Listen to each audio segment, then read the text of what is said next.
Across Roblox YouTubers, some rise through talent, others fall through sin. From greed to lust, each one shows what fame can really do. Let's start with the original and worst of the 7 deadly sins. Pride. It's the belief that you're untouchable. When numbers turn into validation and fans into followers.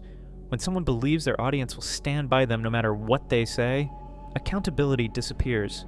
It blinds you, makes you think you can't be wrong. It turns community criticism into hate and accountability into jealousy. It starts when success turns into self-worship. And no one on Roblox YouTube represents that better than Payleey. She's known as the Romanian Roblox Queen, and built an empire of short, high-energy Roblox videos, gaining millions of subscribers in just a few years. At her peak, Payleey was one of the most recognizable faces in the Roblox commentary scene, known for her fiery takes, strong opinions, and unshakable confidence. Her channel tagline even says, "All my videos are fake," a phrase that perfectly captures her over-the-top online persona. But with massive fame came controversy. Viewers began noticing a pattern, call-outs that felt less like criticism and more like superiority. Every time drama sparked, Payleey positioned herself as the voice of reason, even when she was fueling the fire. And that's the curse of pride. It convinces you that you deserve the spotlight, even if it means stepping on others to stay there. She's been accused by other creators of using drama to fuel her growth, exaggerating stories, copying ideas, and framing others for clout. One example often mentioned by fans is the so-called Vanelbean drama, saying she jumped in too fast and escalated tension. Another alleged she reignited old scandals with Schlep just to draw attention. Whether those claims are true or not, they reveal a common theme. Pride can blind even the most successful creators. For Payleey, the same confidence that made her famous became the flaw that defined her reputation. In the end, creators who fly too close to fame's flame always get burned. On YouTube, confidence creates legends and pride destroys them.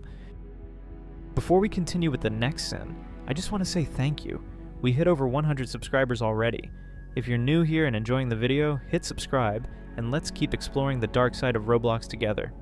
Alright, let's get back to it. Greed isn't just about money. It's about never having enough.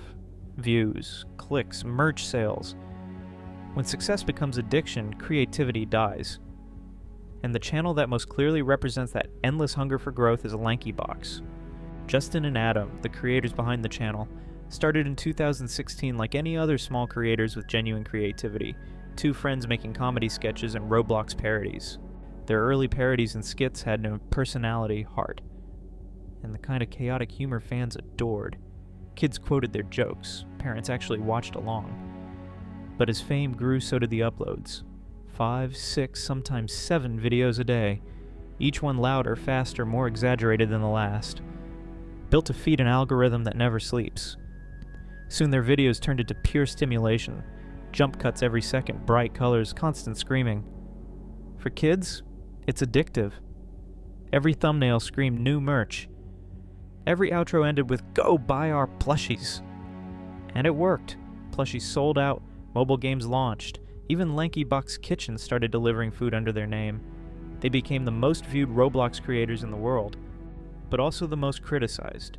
Comment sections began calling them soulless, AI-level repetition, and content for iPad kids. To their credit, they aren't scammers or criminals, but their reputation has shifted. From beloved creators to the face of over-commercialized Roblox content. Because when every laugh is monetized and every second screams, "Buy now," something human gets lost. Some call it smart business. Others call it greed. The kind that trades authenticity for profit. When every second is sponsored and every reaction feels rehearsed, the audience starts to notice. Greed makes you forget why you started and it turns passion into product. The third sin is lust. And in this story, it's not about romance. It's about temptation. That rush you get from being wanted, watched, and admired. For creators, it's the craving for clicks, comments, and constant attention.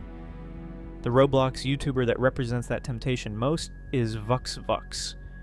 Back in the late 2010s, VuxVux was one of Roblox's funniest personalities. He built a loyal fanbase through skits, challenges, and genuine humor that stood out from the crowd. His voice, his editing, his jokes, all instantly recognizable. He wasn't just making Roblox videos, he was shaping Roblox culture.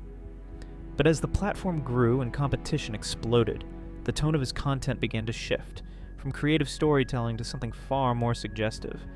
His thumbnails started featuring exaggerated avatars, titles with double meanings, and scenarios that blurred the line between parody and provocation, all designed to tease, to tempt, to make you click now.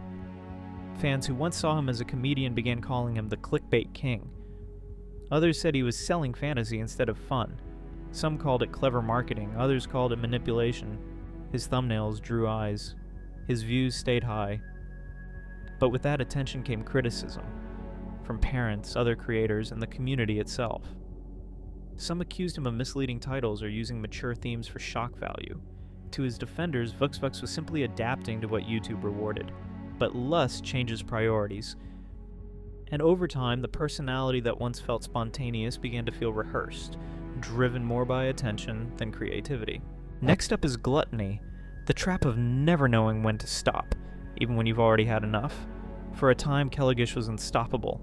At his peak, he was one of Germany's biggest Roblox creators, a loud, funny presence with 500,000 subscribers and videos that flooded trending pages. His energy was contagious, his thumbnails everywhere. He built a following by uploading nonstop.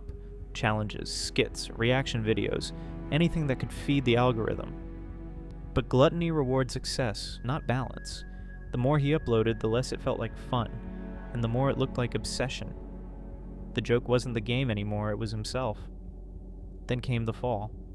In 2021, private messages surfaced showing inappropriate conversations with a minor. He admitted to them in an interview, claiming he was 17 at the time, but the damage was irreversible. Within a week, Roblox banned his account and YouTube deleted his entire channel. His empire collapsed overnight. Most people would have disappeared, but Gluttony doesn't let you stop. Under a new name, Koofy, he started again, smaller, quieter, but with the same formula. He couldn't give it up. The numbers, the comments, the rush of being relevant, it was all too familiar to leave behind. That's why his story fits this sin so well. Even failure becomes another way to chase attention. The rebrand wasn't redemption, it was relapse, a desperate attempt to feel the same rush again. That's Gluttony. Not falling because you can't succeed, but because you refuse to slow down. Sin number 5 is sloth. Not laziness, but stagnation. It's when a creator stops evolving because the old formula still works well enough. No motivation to innovate, no urgency to grow, just repetition, routine, and a slow creative decay that no one notices at first. In Roblox YouTube, RealRosa became a symbol of that quiet decline. Once a beloved Tower of Hell creator, Rosa earned her audience honestly, skill, charm, and simple, satisfying gameplay. She didn't need drama. She didn't need shock value. Just clean obby runs and a loyal fan base cheering her on. But success has a silent trap: comfort. As editing standards rose, commentary got sharper, thumbnails became art, and new creators reinvented the space. Rosa stayed still. Same layouts, same gameplay loops, same titles and thumbnails, barely changing over years. In Roblox YouTube, Sloth looks like refusal to grow. At first, fans defended her, saying, "She's iconic!" and "She's the queen of obbies." But even loyal followers started noticing the repetition. Videos felt identical, and her presence began fading into a faster, louder YouTube world. Fans began asking for new ideas, new formats, a new spark. Instead, the uploads became routine, a habit more than craft. And that's when criticism grew. Creators accused her of reusing video concepts. Commenters called her content stuck in 2021, not malicious, just frozen in time. Some even argued she relied on habit more than passion, posting because that's what she always did, not because she wanted to evolve. To her supporters, she's still a comfort creator. Familiar, nostalgic, calming. But to many others, she became a symbol of a creator who stayed still while the platform sprinted forward. And that's the tragedy of sloth. It doesn't ruin you loudly. It doesn't cancel you. It lets you fade, slowly, quietly, until the audience moves on without realizing it. RealRosa didn't fall from scandal, ego, or rage. She fell because she stopped climbing. On YouTube, you don't have to collapse to disappear. Sometimes, you just stop growing. The next sin is envy. It's obsession disguised as inspiration. It happens when a creator stops asking, "How do I get better?" and starts asking, "How do I beat them?" In Roblox YouTube, nothing reveals envy faster than imitation, not learning from others, but trying to be them. And few names spark that conversation more than Bella the Wolf. Once known for energetic, chaotic edits and dramatic skit-style content, Bella rose fast, writing trends, reactions, and Roblox roleplay drama. But as her audience grew, so did comparisons. Fans accused her of copying styles, thumbnails, and energy from other creators. Most famously, Lisa Gaming, one of Roblox's most controversial figures. Lisa was infamous for exaggerated reactions, drama bait titles, and a love me or hate me persona that made her impossible to ignore. Bella didn't steal her content, but many viewers saw parallels in tone, pacing, and thumbnails, enough that comment sections filled with messages like Lisa Gaming knockoff and she wants to be Lisa. Whether fair or not, perception became her enemy. For Bella, the comparison stuck. Fans debated whether she was inspired or imitating, creative or calculated, rising star or reflection of someone else's spotlight. And that's the danger of envy in this space. YouTube doesn't let you just be influenced. It demands originality. One hint of duplication, one overlap in energy or format, and suddenly your success isn't yours anymore. It's borrowed. Lisa Gaming played right into drama. Bella tried to rise above it, but the audience decided their connection. And once they do, it's almost impossible to change the narrative. Envy blinds creators into chasing someone else's throne instead of building their own. Because on YouTube, when you try to become another creator, you don't steal their spotlight. You lose your own. Now we reach the final sin, wrath. This isn't simple anger. It's vengeance. It's the moment criticism becomes a weapon and the comment section turns into a battlefield. Wrath is what happens when a creator stops trying to win views and starts trying to win fights. And in the Roblox community, Potemer became a symbol of how public arguments can consume a creator's image. Potemer was once a rising force in Roblox animation, clean edits, dramatic stories, loyal fans, and an influence that stretched across TikTok, Shorts, and YouTube. But the spotlight isn't calm.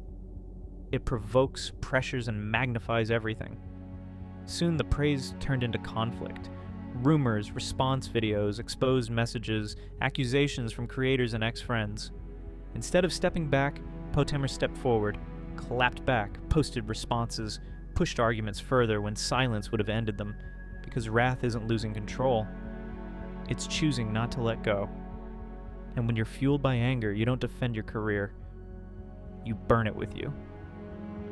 Other creators began chiming in, fans split sides, screenshots flew, apologies were questioned, motives dissected, even moments meant to be redemption were read as retaliation. Potemer didn't fall from lack of talent. They fell because online anger doesn't end. It escalates. And once the audience decides you fight more than you create, you're not a creator anymore. You're a conflict. Wrath promises justice, but really it only promises exhaustion. It turns creators into warriors until there's nothing left to defend. Fame builds legends, and sin breaks them. Want more deep dive Roblox documentaries? Hit like, subscribe, and drop the sin you think is most common in today's creators. Thanks for watching and see you in the next one.